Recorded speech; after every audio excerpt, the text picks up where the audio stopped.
Hello, everybody. Welcome to another impromptu episode.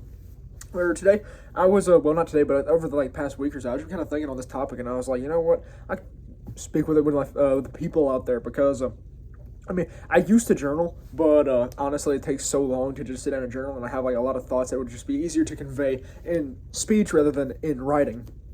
Yeah, so today we'll be going over the concepts of mid and mundanity. Now, I don't know why this is up on my mind as of late, but yeah, I've just been thinking on it, and I was like, oh, it's kind of an interesting topic, so I wanted to share it. But yeah, so the idea of mundanity is something which is of normalcy, of lacking interest, kind of just similitude and stability.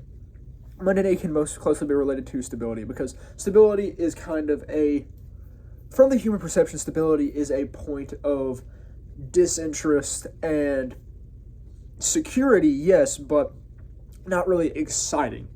Humans strive to achieve mundanity and stability, but once we reach that, we become dissatisfied because humans do not like to stay in place for a long period of time because humans are mobile creatures. We're curious creatures. We want to go look, find, discover, and learn.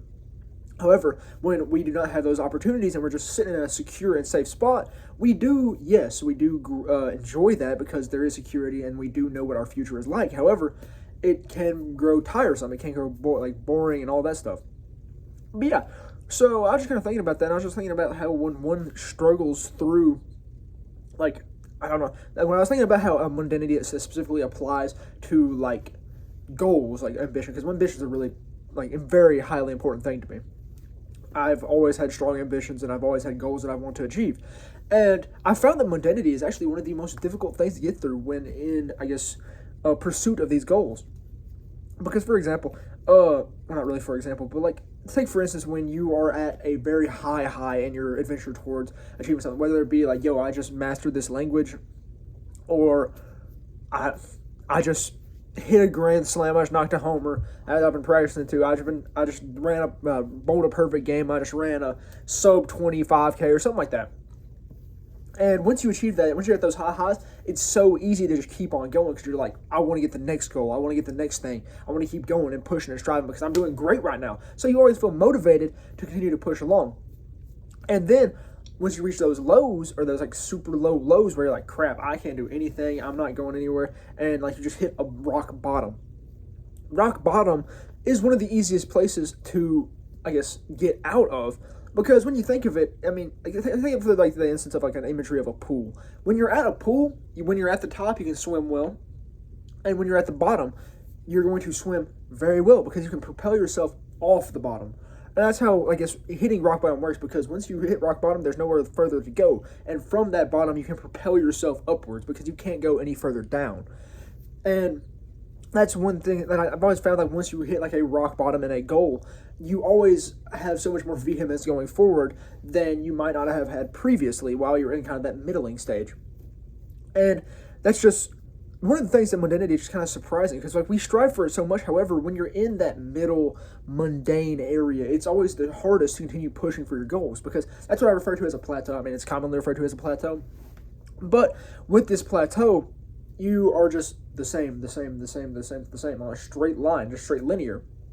And when you don't see progress, when you don't have excitement, when you don't have the motivation or the ability to change that mundanity, you grow tired of it. And I believe this is where you're most likely to stray from your goals and not actually necessarily follow them or even hope to achieve them anymore. Because you're not seeing any change. It's always the hardest to continue pushing when you see no purpose in pushing because you're not seeing any change. And that's how, mundanity can kill a person, or not necessarily kill a person, but kill a person's ambition. Because when you plateau, it is so hard to be optimistic. Now, I generally see myself as more of a pessimistic individual. I'm always kind of worried about what the future may hold. However, even when I hit those lower lows, I'm always optimistic for what I can achieve later on because I'm already here. There's nothing else that can go wrong. So I'm going to push as hard as I can and achieve my goal. However, when I'm on that mundane slope, that's where I have the highest level of pessimism that I ever have. Because right there, I see nothing. It's I'm just in a void trance-like state. Everything's, opaque essentially because I can't see anything ahead. It's like being in a dark void because there's nothing around you. There's nothing to look forward to. There's nothing to look back on. There's nothing to propel yourself off of. You're just in stasis. And it's so hard from those, like I know I've already said this a million times, but it's so hard from that point to continue pushing forward because you just ask, what's the point? What's the point of going forward when I'm not going to change? That's the thought you always have. What's the point of going in this direction when I'm not going to reach the destination?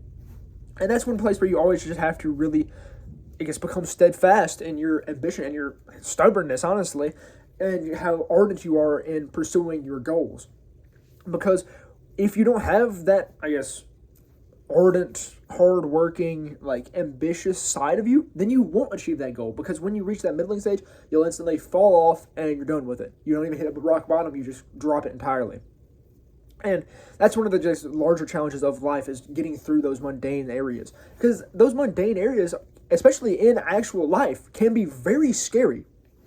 Like, I mean, one thing I'm scared about is actually, like, getting into, like, my adult life because I don't know, because I know it's going to be like my really adult life, like job, like actual career, like becoming a lawyer and stuff like that.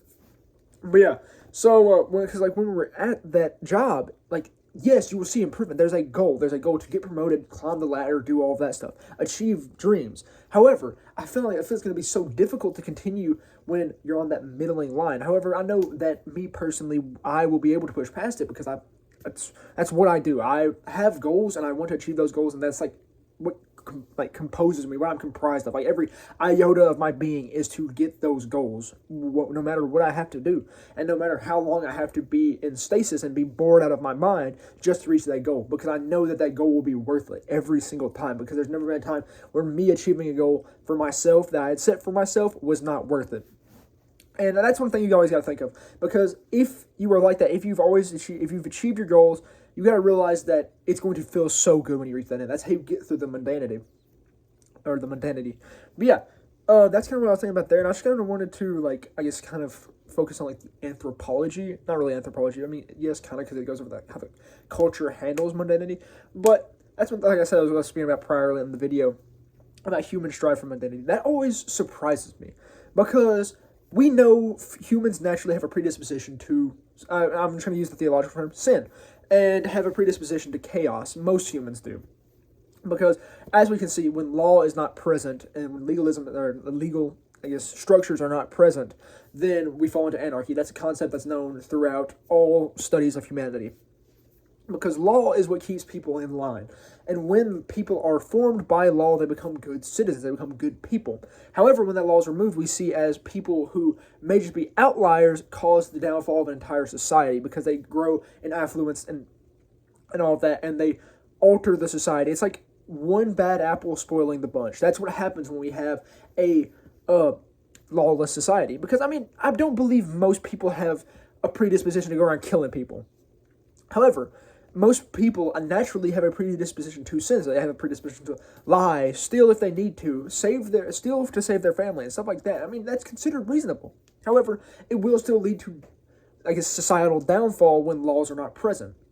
And then those who are the ones predisposed to killing people, well, I mean, it really is a question of predisposition, because, I mean, the nature versus nurture argument and all of that, but it could technically be argued that there is a predisposition to stuff like that, just innately born into people.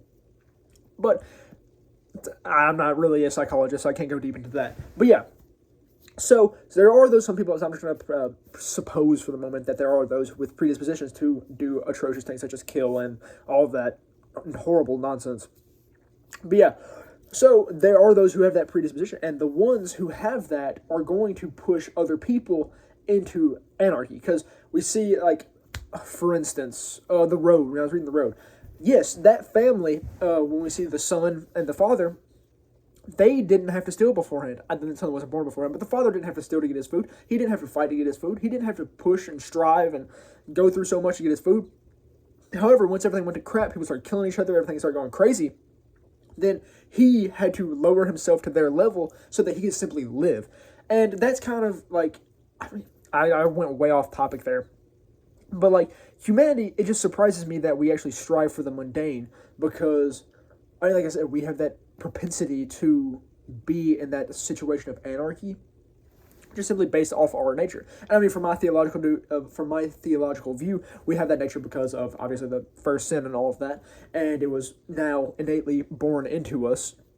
So, like, we are going to be predisposed to do evil, to partake in evil, and that's why I find it a little bit surprising that humans do end up pushing for mundanity and normalcy, and then just, I guess, further things like society and law. But I believe that's because of the influence of God and Jesus and everything that comes from the faith, and because of the establishment of the faith and the church, I guess, promoting that moral code and all of that. Because, I mean, even if you aren't a Christian or you aren't really a theologian at all, maybe if you're an atheist, you can realize that there are good moral values behind most religions.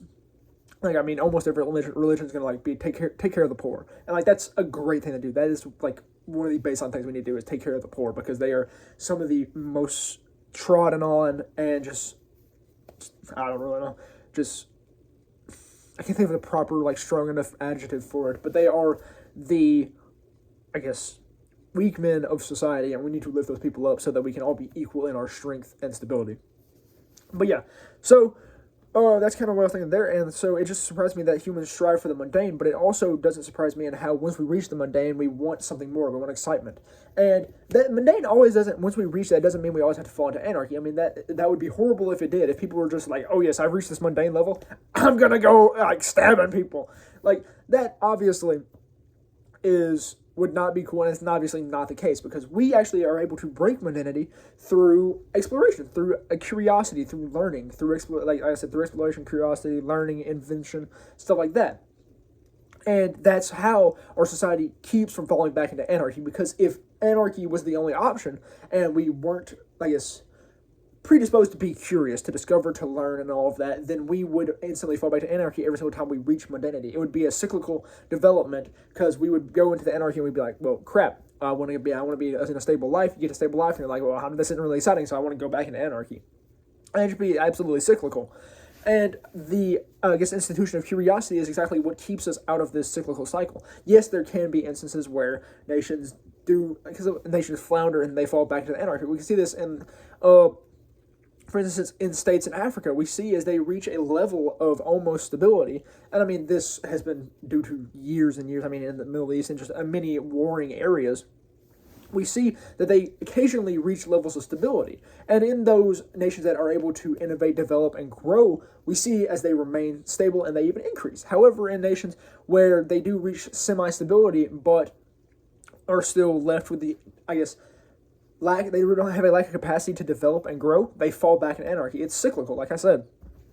And that is one thing that I think, thank goodness, thank everything, that curiosity is a thing. Because, I mean, personally, I believe that curiosity is embedded in us as humans, because I believe it is, like, I guess, not really the obligation of every human. I believe every human has a task they're meant to do, a job they're meant to do, because I believe that God has a thing for each of us, each and every one of us, to do. And that when we do that, we glorify God, as if we do it in the name of God.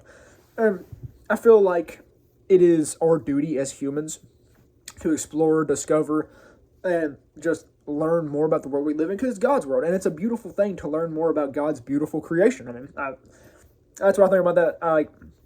Everyone might not agree with me with that. People might just be like, yo, no, we need to stay stagnant and just read the Bible. But also, I believe God's message is in the world he created as well, so I believe we need to discover it. But yeah, that's all I really have about the, I guess, mundanity. I think that's all the thoughts I really had. But yeah, I've just kind of been stewing that over in my mind over the last couple of days, and just want to kind of vocalize it a little bit and discuss it, because I knew that I don't know, some people might need to hear it, some people might just not care, but it was important to me and important enough to talk about. So yeah, that's all I really have for this little impromptu video. So and also, yeah, I also didn't have a video for Saturday. So yeah, that's all I really have to say about that. So thank you very much for watching.